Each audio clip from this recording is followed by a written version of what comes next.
Pondok Pesantren Al-Kahfi Somalangu. Pesantren satu ini berlokasi di Kebumen, Jawa Tengah. Pesantren ini berusia 549 tahun. Usianya yang lebih dari 5 abad ini menjadikan pesantren Al-Kahfi sebagai pesantren tertua di Indonesia. Melansir laman Balai Pelestarian Cagar Budaya Jawa Tengah, dijelaskan bahwa pondok pesantren ini berdiri pada tahun 1475. Pendirinya adalah Syekh As-Said Abdul Kahfi Al-Hasani dari Hadramaut, Yaman. Salah satu bukti yang menandakan pendirian pesantren ini terdapat pada prasasti Batu Zamrud, Siberia, Emerald Oxide. Prasasti berbobot 9 kg ini berada di dalam masjid. 2. Pondok Pesantren Luhur Dondong. Pesantren tertua di Indonesia juga dapat dijumpai di Semarang. Pesantren ini berusia 412 tahun. Usianya yang sudah lebih dari 4 abad menjadikan pesantren ini sebagai salah satu yang tertua di Jawa Tengah. Situs pengurus cabang istimewa Nahdlatul Ulama, PCINU, Mesir menyatakan, ponpes ini didirikan Kiai Syafi'i Joronegoro pada tahun 1609. Kiai tersebut adalah salah satu komandan pasukan Sultan Agung saat menyerbu Batavia. 3. Pondok Pesantren Nazatut Tulang. Di Sampang, Jawa Timur terdapat pesantren yang usianya 322 tahun. Pesantren ini berdiri dan mulai beroperasi sejak tahun 1702. Pendirian pesantren dimulai dari kisah babat tanah Prajan yang dilakukan Kiai Abdul Alam. Sang kiai yang bernama asli Pang Pratohumi diperintah gurunya untuk berdakwah di timur utara kota Sampang, yaitu Desa Panyajan. Wilayah itu kini menjadi Desa Prajan, Kecamatan Camplong. Saat ini, pesantren juga menyediakan layanan pendidikan formal bagi masyarakat. 4. Pondok Pesantren Sidogiri. Bergeser ke Jawa Timur, terdapat pesantren di kawasan Pasuruan yang telah berusia 276 tahun. Pondok Pesantren Sidogiri adalah lembaga pendidikan salaf yang fokus pada pembekalan akidah, syariah, dan akhlak. Dikutip dari situsnya, Pospes didirikan Sayyid Sulaiman pada tahun 1745 atau 1158 Sayyid Sulaiman adalah keturunan Rasulullah SAW dari marga Basyaiban. Sidogiri awalnya adalah hutan belantara yang banyak dihuni hewan buas.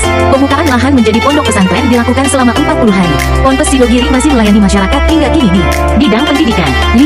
Pondok Pesantren Buntet. Pesantren di Cirebon ini berusia 271 tahun. Buntet awalnya adalah sebuah desa yang menjadi lokasi tempat tinggal Mbah Mukoyim. Dikutip dari situs resmi pesantren, Mbah Mukoyim, yang kemudian mendirikan pondok pesantren usai melepas jabatan sebagai Mufti Kesultanan Cirebon. Sosoknya sangat dihormati masyarakat dan pihak kolonial usai menangani Cirebon yang saat itu terserang wabah. Selain sebagai sosok karismatik, Kiai Mukoyim juga terkenal tidak mau berkompromi dengan penjajah hingga memilih hidup bersama masyarakat yang menghadirkan rasa damai. 6. Pondok Pesantren Miftahul Huda, PPMH. Pesantren di kawasan Malang, Jawa Timur ini telah berusia 253 tahun. Oleh masyarakat, pesantren ini lebih dikenal dengan sebutan Pesantren Gading, Malang, karena letaknya di Kelurahan Gading Kasli, Kecamatan Klojen, Kota Malang. Pendiri pesantren ini adalah Kiai Haji Hasan Gunadi pada 1768. Pesantren ini mengalami kemajuan saat diasuh Kiai Haji Moh Yahyanya, merupakan salah satu santrinya. Sang Kiai membolehkan para santri menuntut ilmu di lembaga formal di luar pesantren. 7. Pondok Pesantren Komarudin. Di Gresik ada sebuah pesantren yang berusia 246 tahun. Pesantren yang memiliki nama lengkap Pondok Pesantren Komarudin Sampurnan Bunga ini menjadi salah satu pesantren tertua di Indonesia. Pesantren didirikan oleh Kiai Komarudin. Saat itu masjid berdiri di Dukuh Sampurnan, antara Masjid Kiai Gede Bunga dengan kantor distrik Kecamatan Bunga. Kata Sampurna merupakan kependekan dari kata Sampurna Temenan, yaitu benar-benar tempat yang sempurna. Pada tahun 1960-an atas inisiatif putra Kiai Solih Mustafa, Kiai Hamim Solih, pesantren ini diberi nama Darul Fikih. 8. Pondok Pesantren Darul Ulum Banyuanyar. Ada pesantren di Pamekasan yang berusia 234 tahun.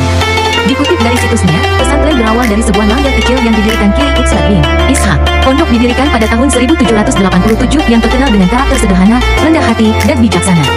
9. Pondok Pesantren Babakan Ciwaringin. Di kawasan Cirebon ada pesantren yang usianya telah menginjak 308 tahun. Dikutip dari website PCNU Kabupaten Cirebon, Pondok Pesantren Babakan Ciwaringin berdiri pada tahun 1705. Pendiri pesantren ini adalah Ki Jatira yang merupakan Kiai berdarah Mataram yang memiliki nama asli Syekh Hasanuddin bin Abdul Latif dari Kajen, Kecamatan Plumbon, Kabupaten Cirebon. 10. Pondok Pesantren Jamsaren. Di Surakarta terdapat pesantren yang berusia 271 tahun. Pesantren ini didirikan pada 1750. Nama Jamsaren diambil dari nama pendiri pesantren yakni Kiai Jamsari. Pesantren berdiri pada masa Pakubuwono IV yang awalnya hanya berupa surau kecil.